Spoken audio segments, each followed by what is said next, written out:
통장은 늘 비어있고 집 한 채는 있는데 이상하게 부자 같다는 느낌은 1도 안 나신다면 오늘 영상 끝까지 보셔야 합니다. 왜냐하면 우리가 평생 들어온 돈 공부랑 진짜 부자들이 하는 돈 공부는 아예 종류가 다르거든요.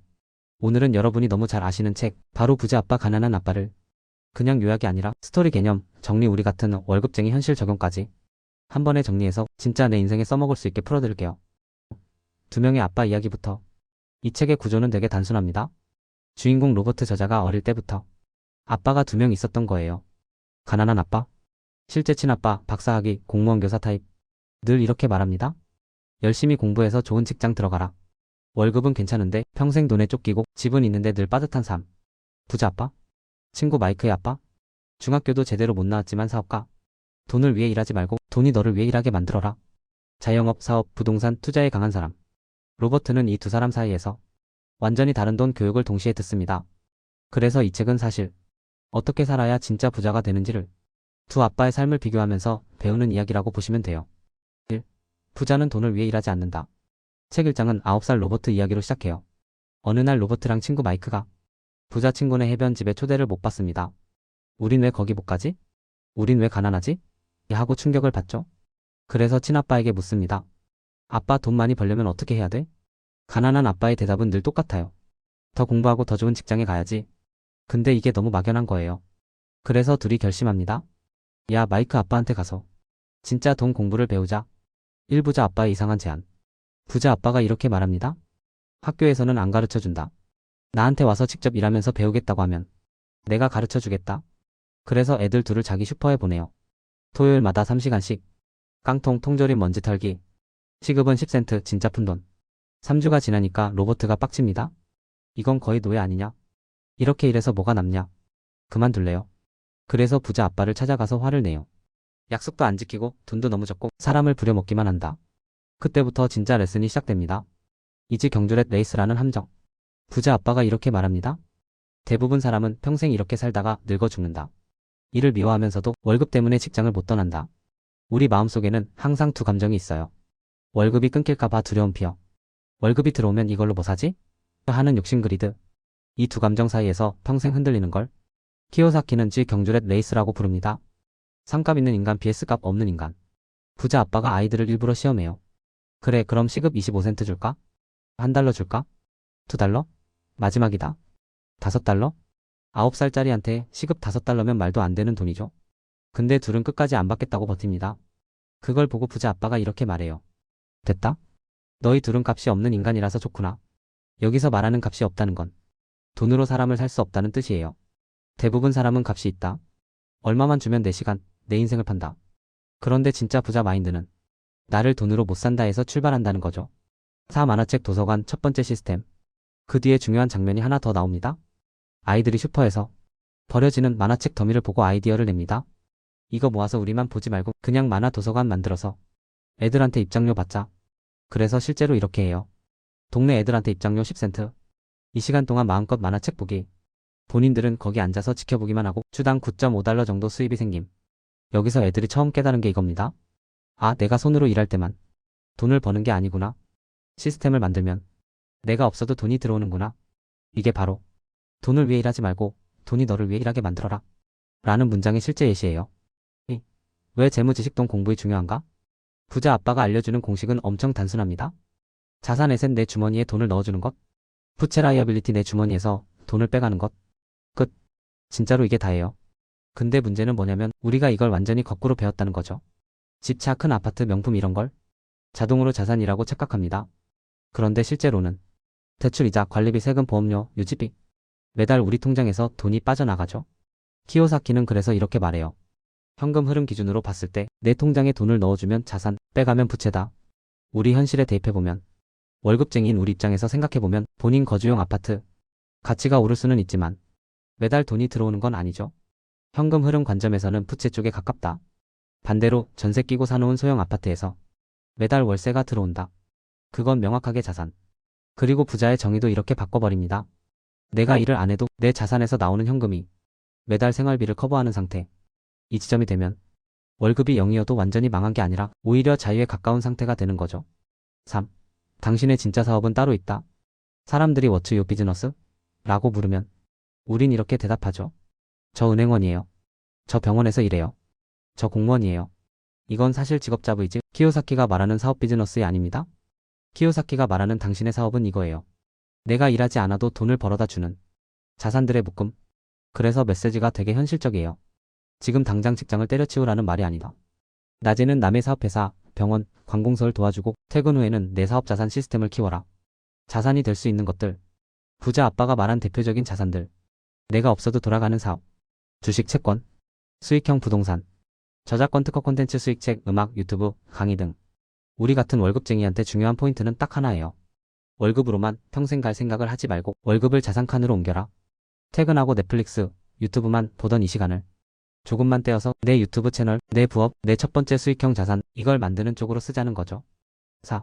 세금과 법인의 힘룰을 아는 사람, vs 모르는 사람. 이 부분은 미국 기준이긴 하지만 메시지는 똑같아요. 부자는 게임의 룰 자체를 다르게 쓴다. 월급쟁이는 구조가 이렇죠. 1. 벌고 2. 세금 내고 3. 남은 걸로 생활. 반면에 법인회사의 주인은 1. 회사에서 벌고 2. 필요한 비용차, 교육, 출장, 장비를 쓰고 3. 남은 것에 대해 세금을 냅니다. 그러니까 똑같이 100을 벌어도 어떤 통로로 버느냐에 따라 손에 남는 돈이 완전히 달라지는 거예요. 키요사키가 말하는 건 이겁니다. 법과 제도를 모르면 항상 제일 많이 뺏기는 쪽에 선다. 그래서 돈 공부라는 건 단순히 숫자 공부가 아니라 룰 공부법, 세금, 제도까지 포함이라는 거죠. 우리 현실로 가져오면 연금, 세액공제, 주택제도, 세금 구조. 이런 걸 한 번도 제대로 안 찾아본 사람과 같은 월급을 받으면서도 제도 혜택을 끝까지 뽑아먹는 사람은 10년, 20년 뒤에 완전히 다른 인생을 살게 됩니다. 부자는 돈을 발명한다, 기회를 보는 눈. 키요사키가 책에서 하는 유명한 사례가 하나 있어요. 시세 75,000달러짜리 집이 경기 침체로 2만 달러에 나왔습니다. 근데 본인 통장에는 돈이 없어요. 그래서 친구에게 2,000달러를 빌립니다. 수수료 200달러를 주겠다고 약속. 그 돈으로 2만 달러의 집을 계약해버립니다. 그리고 동시에 이렇게 광고를 내요. 이 집 6만 달러에 팝니다. 다운페이 없이 입주 가능. 어떻게 됐을까요? 집이 자기 명의로 넘어오자마자 바로 6만 달러에 팔립니다. 장부상으로는 2만에 사서 6만에 팔았으니 차익 4만 달러. 실제로 자기 돈은 0원. 친구에게 2,200만 돌려주면 게임 끝. 이걸 키요사키는 이렇게 설명합니다. 아이디어 지식? 거의 무에서 유를 만들어내는 돈이다. 즉, 기회는 돈 있는 사람에게만 오는 게 아니다. 보는 눈과 구조자는 머리를 훈련한 사람에게 온다는 거죠. 6. 돈을 위해 일하지 말고 배우기 위해 일해라. 키요사키가 싱가포르에서 만난 기자 이야기도 나옵니다. 영어 문학 석사. 글 엄청 잘 쓰는데 소설은 안 팔리는 가난한 기자? 이 기자가 말해요. 나도 당신처럼 베스트셀러 작가가 되고 싶다. 키요사키가 뭐라고 조언했냐면 그러면 세일즈 영업을 배우세요. 기자가 화를 내죠. 나는 학위도 있고 글도 잘 쓰는데 왜 그런 하찮은 영업을 배워야 하죠? 그리고 그냥 가버립니다. 키요사키가 이때 한 말이 유명해요. 나는 베스트 라이팅 작가가 아니라 베스트셀링 작가다. 잘 쓰는 것보다 팔리는 구조를 아는 게 더 중요하다는 거죠. 그래서 키요사키가 강조하는 스킬이 이거예요. 현금 흐름 관리, 시스템 만드는 능력, 사람 관리, 리더십, 그리고 그 위에 올라가는 세일즈 마케팅. 우리 같은 월급쟁이 입장에서도 마찬가지예요. 병원 기술자 세일즈, 공무원 커뮤니케이션, 직장인 콘텐츠 제작. 이렇게 기술 하나에 스킬 하나만 얹어도 완전히 다른 인생 트랙으로 갈 수 있습니다. 7. 알고 있어도 못 부자가 되는 4가지 이유. 근데 여기까지 듣고도 실제로 아무것도 안 바뀌는 이유가 있습니다. 키요사키가 정리한 4가지예요. 1. 두려움. 잃으면 어떡하지? 하는 두려움. 이 감정 자체는 누구에게나 있어요. 차이는 딱 하나입니다. 가난한 마인드. 무서울까봐 아예 안 한다. 부자 마인드. 무섭지만 그 안에서 배우고 이길 확률을 높여간다. 이 냉소. 부동산? 거품이지. 주식? 다 도박이야. 사업? 다 망해. 부자 아빠가 이런 말을 해요. 냉소가는 비난하고 승자는 분석한다. 세계관이 어차피 안대로 굳어있으면 기회가 바로 앞에 와도 안 보이는 거죠. 3. 게으름. 키요사키는 게으름의 진짜 얼굴은 바쁨이라고 합니다. 나 너무 바빠서 투자 공부할 시간 없어. 가계부 쓸 여유가 없어. 부업할 시간이 없어. 그래서 이 문장을 바꾸라고 해요. 난 못해. I can't afford it. 어떻게 하면 할 수 있을까? How can I afford it? 이 한 문장이 뇌를 핑계 모드에서 솔루션 찾는 모드로 바꿔줍니다. 4. 나쁜 습관. 가난한 아빠의 패턴은 이래요. 1. 세금, 카드값, 대출이자 다 내고 2. 남으면 저축. 근데 현실은요. 거의 안 남습니다. 반대로 부자 아빠는 1. 먼저 자기 자신에게 지불합니다. 저축투자부터 떼어놓고 나머지 돈으로 고생을 하더라도 어떻게든 추가 수입을 만들어서 핏세금을 메꾸는 쪽으로 머리를 쓴다. 이걸 습관으로 만들면 뇌가 자동으로 작동하기 시작해요. 아, 내가 월 20만이라도 먼저 나한테 줘야 되네. 그 돈을 메꾸려고라도 뭔가 하나 더 벌어야겠다. 이게 바로 부자 되는 뇌 구조를 만드는 훈련입니다. 8. 우리 같은 월급쟁이 현실에 딱 맞게 정리하면. 자, 그럼 부자 아빠, 가난한 아빠. 오늘 내용 한 줄로 요약하면 이겁니다. 돈 공부는 숫자 공부가 아니라 마음 습관 시스템 공부다. 여기에 우리 현실까지 붙여서 정리하면 1. 감정에 끌려다니지 말 것.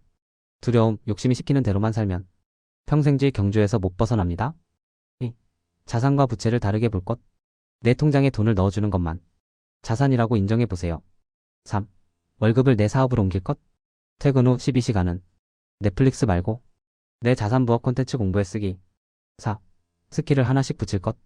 지금 직업 위에 세일즈, 커뮤니케이션, 시스템, 투자 같은 스킬 하나만 얹어도 완전히 다른 레벨로 올라갈 수 있습니다. 5. 현금 흐름과 시스템으로 자유를 만들 것. 언젠가 월급이 없어도 자산에서 나오는 돈으로 삶이 굴러가는 구조를 지금부터 조금씩 설계해 보자는 거죠. 오늘 영상이 그냥 부자 아빠, 가난한 아빠 내용 정리가 아니라 나는 지금 가난한 아빠 쪽 길을 걷고 있는지 부자 아빠 쪽 길을 걷고 있는지 한번 멈춰서 점검해보는 계기가 되셨으면 좋겠습니다. 댓글로 나는 지금 자산이라고 착각하고 있는 부채가 뭔지, 앞으로 1년 동안 만들고 싶은 내 사업 자산이 뭔지 딱 한 줄씩만 적어보세요. 제가 보고 다음 영상 주제도 여러분 상황에 맞게 같이 잡아볼게요. 영상이 도움이 되셨다면 좋아요, 구독, 알림 설정까지 한 번씩 눌러주시고요. 저는 앞으로도 월급쟁이 공무원을 기준으로 현실적인 부자 공부, 숫자 마음 시스템까지 한 번에 정리해서 계속 가져오겠습니다. 오늘도 끝까지 함께 해주셔서 감사합니다. 여기는 하이젠버그의 1분 투자였고요. 우리는 경주가 아니라 자유로 나가는 쪽으로 같이 가보죠. 다음 영상에서 또 뵐게요.